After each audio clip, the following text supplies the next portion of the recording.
y un poco se ha prestado el tono que ya se ha ido algo al lamento, a lo apocalíptico, a esta idea un tanto ominosa del país despedazado. Recordé ahora que estaban hablando el prólogo de Rafael Solana a Los Hombres del Alba en el 44, donde hay una afirmación muy peculiar. A mí me lo parece porque ahora les hablaré de mi primer encuentro con la poesía de Efraín Huerta. En el prólogo Solana dice: Efraín Huerta carece por completo del sentido del humor. No hay que ser injustos con Solana, está hablando de Los Hombres del Alba, está hablando de un libro de 1944. Yo tengo contacto, uno de los primeros contactos con la poesía de Efraín Huerta a principios de los años 80. Él en 1981 publica la estampida de Poemínimos. Estos poemínimos, quiero leerles a ustedes 4 de ellos porque vienen a tono con esto, pero hay otra clave. Hay un caso muy curioso que seguramente tendremos oportunidad de comentar más en extenso, pero el humor y de Efraín Huerta es algo que se va desarrollando a lo largo de su obra. Es decir, Efraín Huerta joven es un poema que parece, justo en las palabras de Solana, alejado por completo del sentido del humor. El poeta maduro, el poeta mayor, tiene un sentido del humor formidable sin ceder un ápice en lo corrosivo y en lo crítico, y con eso me gustaría empezar. Por ejemplo, con esto, para sustituir la ficha bibliográfica que se acostumbra en estos casos, el poemínimo pequeño Larus. Nació en Silao, 1914, autor de versos de contenido social. Embustero Larus, yo solo escribo versos de contenido sexual. Ahora, también en este caso mencionaba hace un momento, Luis comenzó con este esbozo de testamento, y en los poemínimos resulta que hay otro que se refiere precisamente a este país donde un pequeño grupo no sabe hacer sus cosas, pero parece que están empecinados en creer que sí lo hacen y lo merecen. Candoroso testamento, ahora me cumplen o me dejan como estatua. Muy adecuado además para ciertos centenarios que se vuelven una petrificación, que no es el caso, que si encontramos una poesía que se resiste a esta petrificación casi desde su ADN, es precisamente la de Efraín Huerta. Y bueno, finalmente, para acabar con esta primera tanda, déjenme ver, lo había apartado aquí, después se me traspapeló, pero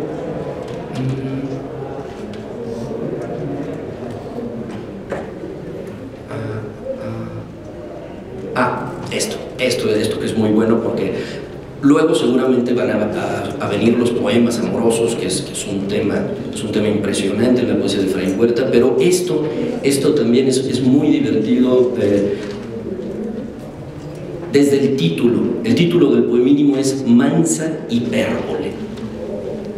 Los lunes, miércoles y viernes soy un indigente sexual, lo mismo que los martes, los jueves y los sábados. Los domingos descanso.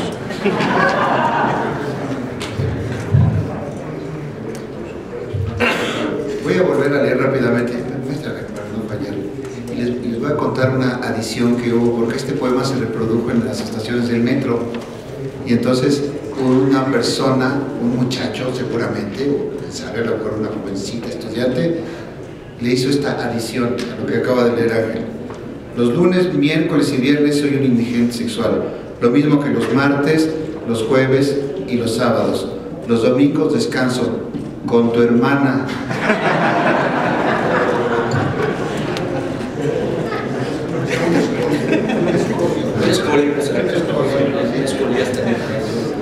Escoliaste en el metro.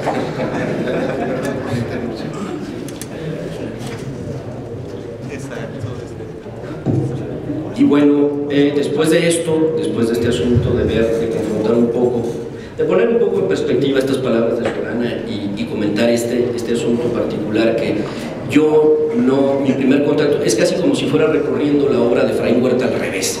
Mi primer contacto es con un poeta que fabrica estos dispositivos verbales sumamente corrosivos, llenos de humor, llenos de trampas para el lector y para el propio poeta, y después es que voy yendo hacia atrás, recuperando libros, incluso creo que me traje algunos de los que conseguí por entonces, y hay otro asunto, no sé si será turno de pasar el micrófono o alcance a leer el poema. A ver, échalo. Pero hay una cuestión muy peculiar.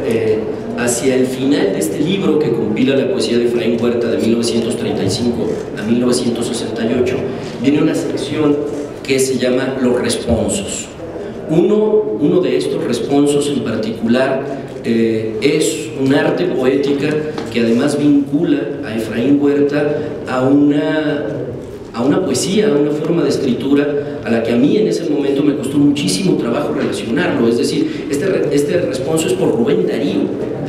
Asociar el Efraín Huerta que yo conocía a través de los poemínimos a Rubén Darío, asociarlo incluso en el momento de llegar a este libro de los hombres del alba, es decir, qué afinidades podía haber entre la princesa en cuya boca se marchitan los suspiros y la muchacha ebria. Resulta que sí, que las hay muchas, y este responso de alguna forma para mí fue una especie de respuesta de este arco tan amplio en el que se puede formular la poética de Efraín Huerta. Por eso fue que también me pareció pertinente venir a leerlo y aquí a compartirlo con ustedes. Responso por un poeta descuartizado. Claro está que murió, como deben morir los poetas, maldiciendo, blasfemando, mentando madres, viendo apariciones, cobijado por las pesadillas.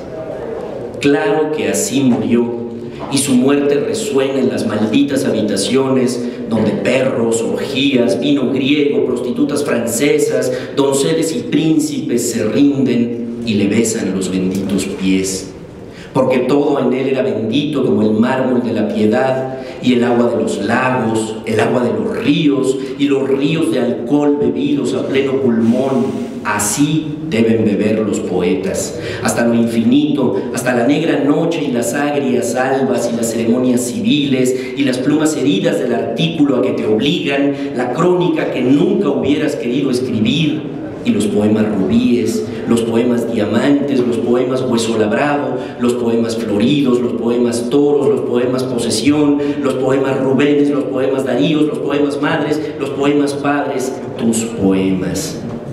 Y así le besaban los pies, la planta del pie que recorrió los cielos y tropezó 1001 infiernos al sonido siringa de los ángeles locos y los demonios trasegando absintio.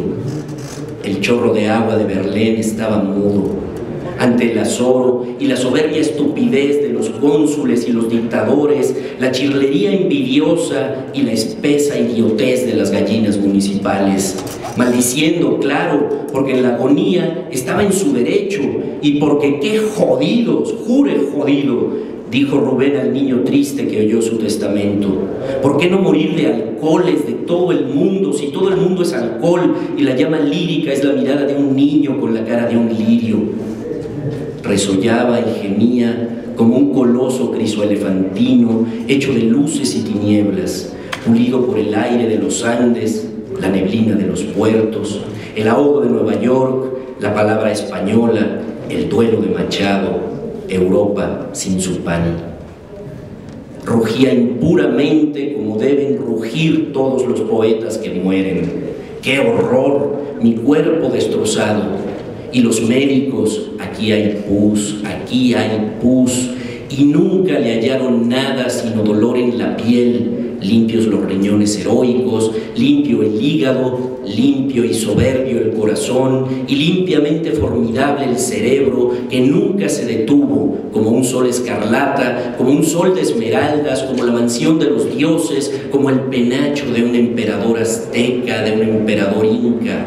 de un guerrero taíno, cerebro de un amante embriagado a la orilla de un dulcísimo cuerpo, ay, de mieles y nardos. Su peso, 1850 gramos, tonelaje de poeta divino, anchura de navío, el cerebro donde estallaron los 21 cañonazos de la fortaleza de Acosasco y que luego, claramente, turbiamente hablando, hubo necesidad de destrozarlo, enteramente destazarlo como una fiera selvática, como el toro americano, porque fue mucho hombre, mucho poeta, mucho vida, muchísimo universo. Necesariamente sus vísceras tenían que ser universales, polvo a los cuatro vientos y convoluciones repletas de piedad, henchidas de amor y de ternura. Aquí el hígado y allá los riñones.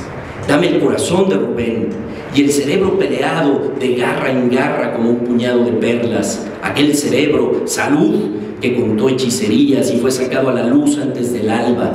Y por él disputaron, y por él hubo sangre en las calles, y la policía dijo, chilló, bramó, a la cárcel. Y el cerebro de Rubén Darío, 1850 gramos, fue a dar a la cárcel y fue el primer cerebro encarcelado, el primer cerebro entre rejas, el primer cerebro en una celda, la primera rosa blanca encarcelada, el primer cisne degollado.